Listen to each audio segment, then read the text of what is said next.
RTV app వార్తల్ని క్షణాల్లో చదివే అవకాశం ఉంటుంది. ఒక న్యూస్ పేపర్, ఒక టెలివిజన్ ఛానల్ మీ చేతుల్లో ఎప్పుడూ ఉంటాయి. Welcome to RTV. నేను మీ గయాజ్ని. రెడ్ క్రాస్ కు కులం లేదు, మతం లేదు, రాజకీయ పార్టీలు ఎలాంటి వివాదాలు లేకుండానే అది ప్రజలకు సేవ అందించేందుకే రెడ్ క్రాస్ సంస్థ ఏర్పాటు చేయడం జరిగింది. అయితే ఇటీవల కాలంలో రెడ్ క్రాస్ కూడా ఒక వివాదాస్పదంలో ఒక చర్చ అయితే జరుగుతుంది. ప్రస్తుతము రెడ్ క్రాస్ అసలు ఎప్పుడు ఆవిర్భించింది ఏంటి అనే విషయాలు తెలుసుకునేందుకు రెడ్ క్రాస్ మాజీ చైర్మన్ ఏవి సుబ్రహ్మణ్యం గారు డాక్టర్ మనతో ఉన్నారో ఎంతో మాట్లాడదాం. సార్ నమస్తే. నమస్కారం సార్ చెప్పండి, అంటే రెడ్ క్రాస్ అసలు ఏ ఉద్దేశంతో ఏర్పాటు చేశారు, ఎప్పుడు స్టార్ట్ చేశారు? ఇట్ ఈస్ 1855లో హెన్రీ డ్యూనంట్ అని ఆయన స్విట్జర్లాండ్ దేశస్థుడు ఉన్నారు. ఆయన యూరోప్లో పోతూ ఉంటే సాల్ఫర్ అనే ప్లేస్లో అక్కడ యుద్ధం జరుగుతుంటే చాలామంది చచ్చి పడిపోయి ఉన్నారు. ఆయన గుర్రం దిగి వాళ్ళకి మంచినీళ్ళు ఇచ్చి పక్కన వాళ్ళందరికీ పిలిపించి గాయాలు చేసి ఆ విధంగా స్టార్ట్ చేయడం జరిగింది. హెన్రీ డ్యూనంట్ అనే is the founder of red cross. ఆయన స్విట్జర్లాండ్ రెడ్ క్రాస్ అంటే చాలామంది తెలియని వాళ్ళు క్రిస్టియన్ ఆర్గనైజేషన్ అనుకుంటారు. స్విట్జర్లాండ్ ఫ్లాగ్ ఎట్టుంటుందంటే రెడ్ మీద వైట్ క్రాస్ ఉంటుంది, రివర్స్ చేస్తే రెడ్ క్రాస్ అయింది. సో అది జన్మ అక్కడి నుంచి వచ్చింది కాబట్టి రెడ్ క్రాస్ అనేది వచ్చింది. రెడ్ క్రాస్ 7 ప్రిన్సిపల్స్ మీద రన్ చేస్తుంది. Main humanity, neutrality, impartiality, unity, universality, అనే ఇండిపెండెన్స్ అనేటువంటి 7 ప్రిన్సిపల్స్ మీద పనిచేస్తుంది. దీన్ని ఇండియాలో ఫస్ట్ వచ్చి 1920లో స్టార్ట్ చేశారు. ఎందుకంటే ఫస్ట్ వరల్డ్ వార్ వచ్చింది కదా ఆ టైంలో ఇండియాలో పార్లమెంట్లో దాన్ని పాస్ చేసి తీసుకొచ్చారు. నెల్లూరులో రెడ్ క్రాస్ వచ్చి అరౌండ్ 1945లో అప్పుడు కామన్ మెడ్రాస్ స్టేట్ ఉండింది, అప్పుడు స్టార్ట్ చేయడం పాత రేగుల షెడ్లో ఇప్పుడు కూడా బోర్డు ఉన్నది. అరౌండ్ 45 చేశారు. ఇప్పటికీ ఇక్కడ బోర్డు ఉన్నది, అది చేశారు. తర్వాత కొద్ది రోజులకి అనేక కారణాల్లో డీఫంక్ అయిపోయింది. 1990స్లో అప్పుడు హెచ్ఐవి ప్రివలెంట్గా ఉండింది అనమాట. హెచ్ఐవి ప్రివలెంట్ అంటే బ్లడ్ కానీ కంటామినేటెడ్ బ్లడ్ ఇస్తే నీడిల్ కానీ వస్తే 100% హెచ్ఐవి వస్తుంది. కాబట్టి సేఫ్ బ్లడ్ ఇవ్వాలనే ఉద్దేశంతో like minded people, Chekkuru Sukumar Reddy గారు, మిత్రుడు వాల్కేట్ రవీంద్ర, వాళ్ళంతా బ్లడ్ డొనేషన్ మూవ్మెంట్లో ఉండి ఆ రోజుల్లో డోనర్స్ తీసుకెళ్ళి బ్లడ్ ఎక్కించేవాళ్ళు. మేమంతా కలిసి బ్లడ్ బ్యాంక్ పెడదాం అనుకున్నాము. అప్పుడు డాక్టర్ శేషారెడ్డి గారు కూడా రావచ్చు. అప్పట్లో రక్తము కావాలంటే ఎక్కువగా రిక్షా పూలర్స్ వాళ్ళ దగ్గరే చూసుకునేవాళ్ళు. అవును కదా, నిజమే.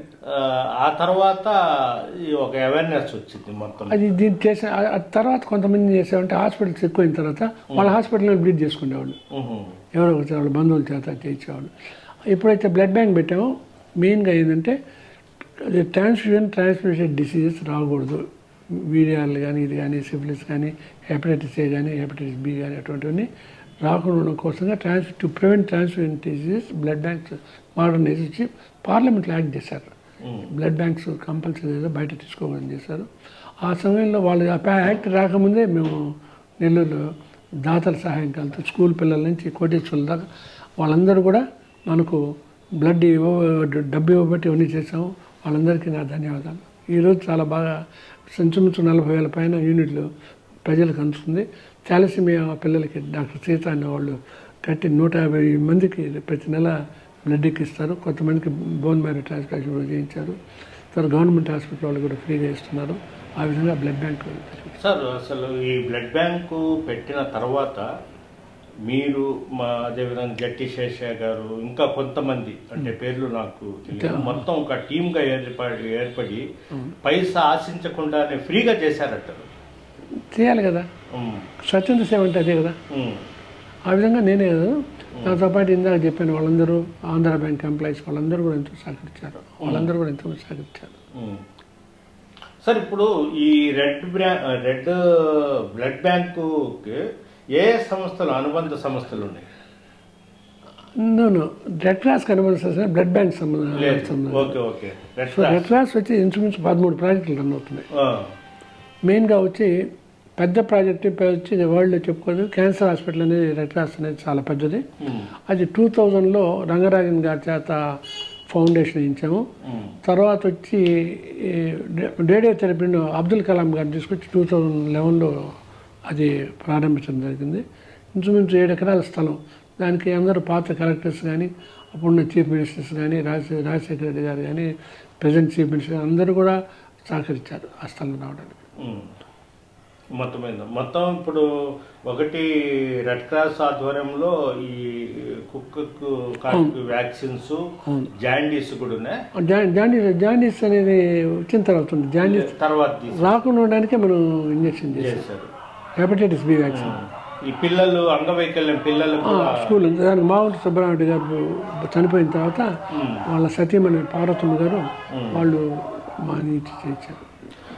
ఒకటి సార్, మీరు అంటే అసలు ఈ రెడ్ క్రాస్ స్థాపించినప్పటి నుంచి ఉన్నారు అంటే ఫస్ట్లో 1945 కాకపోయినా తర్వాత నుంచి మీరు డీఫంక్ అయిందని మేము రివైవ్ చేసాం. మా టీం చేశారు. ఈ బైలా ఎలా ఉంటుంది సార్ అసలు? రూల్స్ ఎలా అంటే ఏమైనా పార్టీలకు ఇళ్ళు అందరూ ఉండొచ్చా లేకుంటే ఎట్లా? అది మీ బైలా ఎవరైనా ఉండొచ్చు కానీ ఈ ప్రిన్సిపల్స్ మీద పనిచేయాలి. రెడ్ క్రాస్ ఇప్పుడు గోడ అవతల మనం ఎవరైనా ఉండొచ్చు, ఇక్కడ అనవసరం రెడ్ క్రాస్ ప్రిన్సిపల్ మీద మనం పనిచేయాలి. అదే ఎవరైనా అదే రెడ్ క్రాస్ కి ఒక మతము, ఒక కులము, మానవత్వమే, మానవత్వం, ఒక సేవా దృక్పథంతో చేయాలి. రాజకీయాలకు అతీతంగా చేయాలి. ఒక విధంగా చెప్పాలంటే it is non religious associate, non political, humanitarian international organisation. ఇంతకుముందు అంతా మామూలుగా ఏంటంటే ఎప్పుడు దీంట్లో రెడ్ క్రాస్ లో కమ్యూనిస్టులు ఉన్నారు, కాంగ్రెస్ వాదులు, బీజేపీ వాళ్ళు అందరూ ఉన్నారు. ఈ మధ్యన కొద్దిగా నేను వచ్చేసాను, దాంట్లో ఇంటర్వ్యూ లేదు. అవునవును సార్. ఇది మామూలుగా ఈ సంస్థ వల్ల, రెడ్ క్రాస్ సంస్థ వల్ల ప్రజలకు ఎలాంటి ఉపయోగాలు? చాలా ఈరోజు ఎక్కడ లేని విధంగా మేము జెనరిక్ మెడికల్ షాప్ పెట్టాం. మొదట్లో నమ్మకం ఉండేది కాదు. అది 60% లెస్ దాన్ ది మార్కెట్. ప్రజలు ఏమనుకుంటారంటే తక్కువ మందులు కాబట్టి రేట్ ఉంటుంది. కారణం ఏంటంటే డాక్టర్స్ ని కలిసే పరిస్థితి లేదు. అక్కడ డాక్టర్స్ ని కలవరు. వాళ్ళు ఏం చేస్తారంటే డాక్టర్స్ కి వాళ్ళ రిప్రజెంటేటివ్ శాలరీ అదే 40% పోతుంది. డైరెక్ట్ గా వస్తే రేట్ తగ్గుతున్నది. అదే దానికంటే ఇంకా గొప్పది ఏంటంటే ప్రధానమంత్రి జన ఔషధి కేంద్రాన్ని పెట్టారు. దాని మీద అయితే ట్రేడ్ నేమ్ ఉండదు. మందు పేరు కరెక్ట్ రేట్ ఉంటుంది. కానీ జెనరిక్ మెడిసిన్ మీద ఉంటే చాలా రేట్ ఎక్కువ ఉంటుంది, ట్రేడ్ నేమ్ ఉంటుంది, కనుక్కోవడం కష్టం. మేము జెనరిక్ పెట్టిన తర్వాత ప్రజల్లో ఒక అవగాహన వచ్చి ఇంచుమించు 60% డబ్బులు మిగులుతాయంటే ₹1,00,000 60,000 మిగులుతున్నట్టు లెక్క. సార్, మీరు చైర్మన్ ఉన్నప్పుడు అప్పుడు మామూలుగా ఏ విధంగా జనాల దగ్గర అంటే ఛార్జెస్ వరకు వసూలు చేసేవాళ్ళు?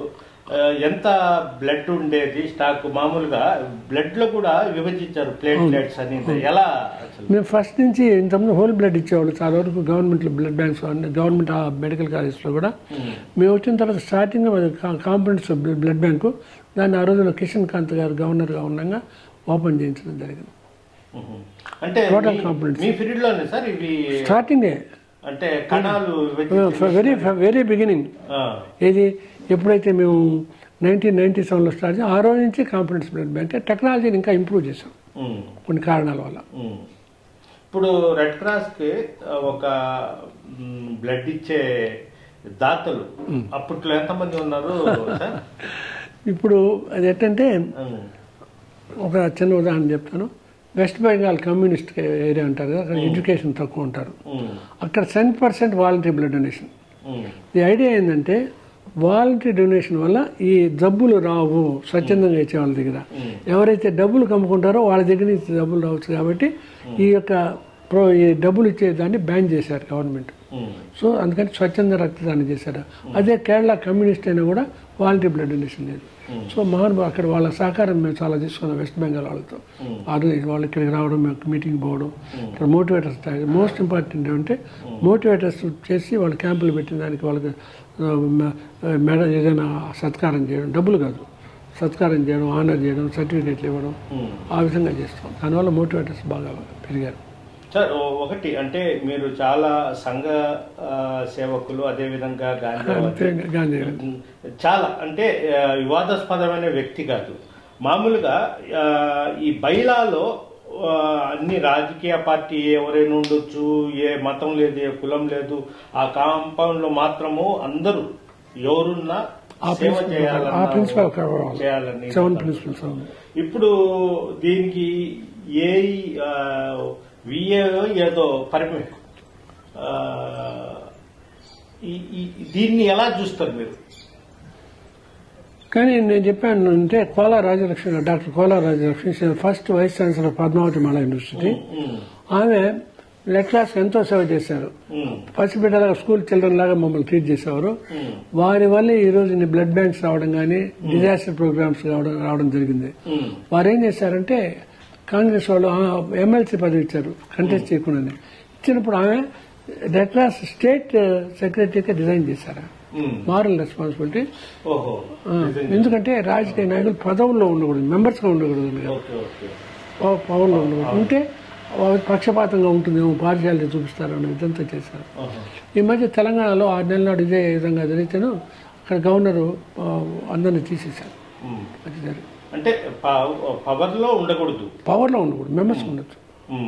మామూలుగా పార్టీ అధ్యక్షులు గాను లేకపోతే ఎమ్మెల్సీ గాను అని ఇక్కడ వీళ్ళు చేయడం జరిగింది. అవునవును. ఇది ఇక్కడ తెలంగాణలో జరగదంటే న్యాయం. Okay okay sir. ఇప్పుడు దీని పరిస్థితి ఎలా ఉంది సార్? మామూలుగా క్యాన్సర్ హాస్పిటల్ గురించి చెప్పడం అడగడం చాలా సంతోషం. ఇప్పుడు మామూలుగా మీటింగ్ జరుగుతుంటే JK Reddy brother JS Reddy గారు ఉండేవారు. ఆ మహానుభావుడు ఏం చేశారంటే ఆయన బ్లడ్ బ్యాంక్ కూడా డొనేషన్ ఇచ్చడం లేక ఆ రోజుల్లో. ఓ రోజు యాన్యువల్ మీటింగ్ జరుగుతుంటే ఆయన నుంచి ఇప్పుడు నెల్లూరులో క్యాన్సర్ వచ్చిన వాళ్ళు పోవాలంటే మెడ్రాస్కి కానీ వేలూరు కానీ హైదరాబాద్ కానీ పోవాలా. అక్కడ పోయినా కూడా అరేఆర్ క్యాన్సర్ హాస్పిటల్ కుక్కల్లాగా చూస్తారు, 1000 మంది ఉంటారు అక్కడ. జరగదు, సామాన్యుడు పోలేడు పెట్టమని అంటేను. అప్పుడు జేఎస్ రెడ్డి గారు నాకు ఏమన్నారంటే మీరు నేను డిటెక్షన్ సెంటర్ పెడతాను అని చెప్పారు. పెడతానని చెప్తే మొదట్లో శ్రీలక్ష్మి గారు ఉండగా మొదట 1/2 ఎకర్ వేయడం, తర్వాత ఆ విధంగా పెంచుకుంటూ ఈరోజు 7 ఎకరాలు. అప్పుడున్న చీఫ్ మినిస్టర్ ఇద్దరు రాజశేఖర్ గారు కానీ ఇప్పుడున్న ప్రెసిడెంట్ కానీ వాళ్ళందరూ సహకారంతో 7 ఎకరాలు తీసుకొచ్చి డోనర్స్కు దొడ్ల వరదారెడ్డి ఆ రోజుల్లోనే 1.5 కోటి పైన ఇచ్చారు. ఇప్పుడు 1 కోటి రూపాయలు ఇచ్చిన వాళ్ళు చాలా మంది ఉన్నారు. మామూలు ఈ యొక్క రైతులు కూడా ఇచ్చిన వాళ్ళు ఉన్నారు. గణేష్ కృష్ణారెడ్డి గారు కానీ వాళ్ళతో ఇచ్చినారు. రెడ్డి ల్యాబ్స్ ఎంతోమంది ఇచ్చారు. లక్షలు ఇచ్చిన అయితే లెక్కలేదు. మార్వాడీస్ అయితే సర్జికల్ బ్లాక్ వాళ్ళు దండిగా కట్టించారనమాట. మొత్తం దాతలు ఎప్పుడైతే వాళ్ళని ఇన్వాల్వ్ చేస్తామో వాళ్ళకి మనం మంచిగా ఉంటామంటే ఎట్లా ప్రజలు రిజల్ట్ వస్తే ఆటోమేటిక్గా సంస్థ పైకి వస్తుంది. సో సంస్థ పైకి రావాలంటే ఒక ఏదైతే ప్రజలకు అవసరమో దాన్ని నిర్ణయించుకోవాలి. నిర్ణయించుకున్న తర్వాత మన టీం మెంబర్స్ పనిచేసే వాళ్ళు ఉండాలి, డోనర్స్ ఉండాలి, మన జిల్లా అధికారం ఉండాలి. ఆ రిజల్ట్ ఎప్పుడైతే వస్తుందో ఆటోమేటిక్గా వేరే ప్రాజెక్ట్ డొనేషన్స్ ఇస్తారు. చెన్నైకి వెళ్ళేవాళ్ళు కదా సార్? చెన్నై చాలా దూరం, చాలా అవసరాలు పడేవాళ్ళు. ఈ రోజు అదే కాకుండా పూర్ పీపుల్ అంటే సఫర్ అయ్యేవాళ్ళు. ఈ రోజు ఎంతో బాగా జరుగుతున్నారు క్యాన్సర్. మళ్ళీ లైన్ మీద పెట్టేశాం. ఇప్పుడు ఏంటంటే ఇప్పుడు నారాయణ మెడికల్ కాలేజ్ వాళ్ళు ఏదో ఏఈఓ ఏదో పర్మిషన్ ఎంఐఓ ఏదో అడిగారు. దానివల్ల నష్టం జరుగుద్ది ఏమైనా? అంటే మీరు ఒక వివాదానికి నారాయణ గురించి అయితే నేను చెప్పను. వాళ్ళు ఏం అడిగింది తెలీదు. మామూలుగా ఇప్పుడు నేను హాస్పిటల్ పెట్టాను అనుకోండి, ఇక్కడ ఇప్పుడు నేను క్యాన్సర్ పెట్టాను, రేడియోథెరపీ లేదు, సర్జరీ చేస్తున్నాను, మెడిసిన్ లేదు. కాబట్టి వాళ్ళు కానీ పర్మిషన్ ఇస్తే ఇచ్చిన కమిటీలో పెట్టి డిస్కస్ చేసి నిర్ణయం తీసుకోవచ్చు. Committee chairman is not individual. అంటే సంస్థకు నష్టమే ఉండదా? ఆ డబ్బులు వస్తాయి కదా, ఇంకా వాళ్ళకి పోదు కదా, వాళ్ళు కట్టుకునే దాకా మనకే డబ్బులు వస్తాయి కదా. ఏదో ఇది విలీనం అయిపోద్ది అన్నట్టు ఆ విధంగా అడిగారు మమ్మల్ని. దీని గురించి కాదు, గవర్నమెంట్ వాళ్ళు అడిగితే మేము ఏమని చెప్పాం, టీం ఇవ్వమని చెప్పాం. మొత్తం మీద ఈ రెడ్ క్రాస్ సంస్థలు సుమారు 6 సంస్థలుగా సేవ, 6 కాదు 13 పల్లెపాడు గాంధీ బాగా చేసాం. హెచ్ఐవి ఎయిడ్స్ హాస్పిటల్ ఉన్నది, జెనెటిక్ మెడిసిన్స్ ఉన్నాయి, డిజాస్టర్ ఉన్నది, చాలా ఉన్నాయి. అప్పుడు మీరు ఉన్నప్పుడు నష్టాల్లో ఉన్నది ఎప్పుడు సెల్ఫ్ మొదట్లో ఏం లేదు, సెల్ఫ్ సస్టైనబిలిటీ చేసాం. ఒక డోనర్ ఒకసారి డబ్బులు బ్యాంకులో చాలా ఉన్నాయి, చాలా ఇది పెట్టారు అంటారే. ఉండొచ్చు. ఎందుకంటే మేము ఎట్లా చేసామంటే ట్రెజరర్ మారోడి అని ఉండే ఆయన మోహన్ లాల్ జీ అని, వాళ్ళు ఒకరు చూసుకునేవాళ్ళు. Administration Ramachandra retired municipal commissioner ఒకడు, నేను మెడికల్గా చూసేవాళ్ళు. మేము అందరు కలిస్తే మహాశక్తి. నేను కాదు మహాశక్తి, వీఆర్ ఆల్ ఆర్ కొద్ది కొద్దిగా కలిసి మహాశక్తి. That is true also. అంటే అప్పుడు చెప్పేవాళ్ళు జట్టి శేషారెడ్డి గారు కూడా అప్పుడు సలహాలు సూచనలు చేతిలో పెట్టుకోకుండా మొత్తం తీసుకోమని చెప్పారు. ట్రాన్స్పరెన్సీ, అకౌంటబిలిటీ, మనం ఫెల్ట్ ప్రజల యొక్క అవసరాలు మనం తీర్చడం, రెడ్ క్రాస్లో రాజకీయాలు లేకుండా ఉండడం చెప్పారు. బయట చేయడం కాబట్టి ఈ రోజు ఈ స్థాయికి వచ్చింది. అది ప్రజలు మనకు నమ్మకం కలగాలి, వాళ్ళ అవసరాలు మన అవసరాలు తీర్చాలి, అప్పుడు రిజల్ట్. ఇది పరిస్థితి. ప్రధానంగా రెడ్ క్రాస్ లో కులాలు, మతాలు, రాజకీయ భేదాలు ఉండకుండా అందరూ కలిసిమెలిసి సేవ చేసినప్పుడే ప్రజలకు సేవ చేయగలము. మేమంతా అప్పట్లో అంటే రెడ్ క్రాస్ స్థాపించినప్పటి నుంచి పనిచేస్తున్నాము. పైసా ఆశించకుండానే నాతో పాటు నా స్నేహితులు కావచ్చు, ఈ దీంట్లో ఎంతో ఉండేవాళ్ళు కష్టపడి పనిచేశారు. ఈరోజు అది పెద్ద మహావృక్షంగా మారింది. దీన్ని కాపాడుకోవాల్సిన అవసరం ఎంతైనా ఉంది అని కూడా డాక్టర్ ఏవి సుబ్రహ్మణ్యం చెప్తున్నారు. వీడియో ప్రదీప్తో గయాజా టీవీ, నెల్లూరు నుంచి. మరిన్ని వీడియోస్ కోసం ఛానల్ ని సబ్స్క్రైబ్ చేయండి. లేటెస్ట్ అప్డేట్స్ కోసం వాట్సాప్ ఛానల్ ని ఫాలో చేయండి. అండ్ లింక్ డిస్క్రిప్షన్ లో ఉంది.